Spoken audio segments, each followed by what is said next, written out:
So our buns have been proving and they should be ready to go in the oven now. If we take the cloth off, oh, they're beautiful, they're well risen. And so we've got the ones here that our participants shaped and dipped. And over here we have the ones that perhaps we made before we got to the session. And we're going to encourage people to dust a bun. They can choose which one they want to. You might find that people kind of faced with a tray of buns, they just start dusting. And it's just a matter of managing that and giving everybody an opportunity. And if it gets double dusted, that's absolutely fine. So basically you're wanting to help people to hold a small sieve and put a little bit of flour in, maybe over the bowl, and coordination. So again, it is about encouraging them to tap. They might just want to shake, and if they want to do it their way, they do it their way. But if you can get them to coordinate by tapping, then that's an added benefit. So if they just tap away and lightly dust the buns. Some may go crazy and you get a really thick layer of flour. Absolutely fine, nothing wrong, no right or wrong, no right or wrong. So we'll just dust this one too. Going round the group, giving people as much of a chance as possible.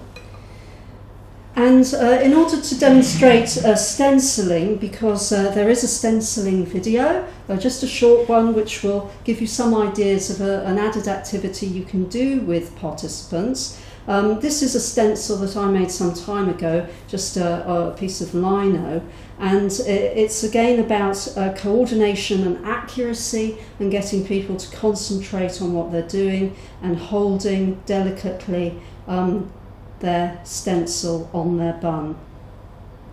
You may want to, if you're going to do this, you may want to, prior to letting the buns rise, press it down a little bit just to make a wider surface, a wider area to actually get the pattern onto.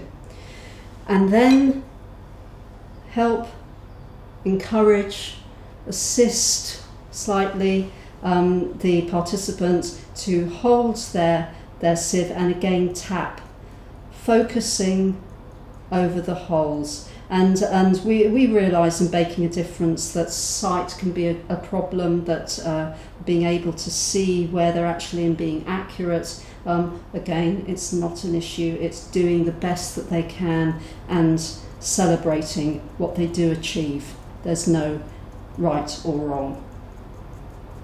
So once they've dusted over their stencil, then hopefully they can manage to, perhaps with a little bit of help and to avoid smudging, just lift it straight off and you have the pattern. So one more, I'll just dust that off. And you may find, as I have there, I've just brushed that one. It's fine, it's just a little bit of added interest. And again, tapping. If they want to just shake, then they can.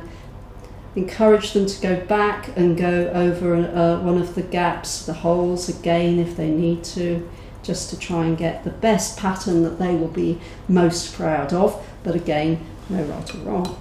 So then we just lift it straight up and they've got a little pattern on their bun.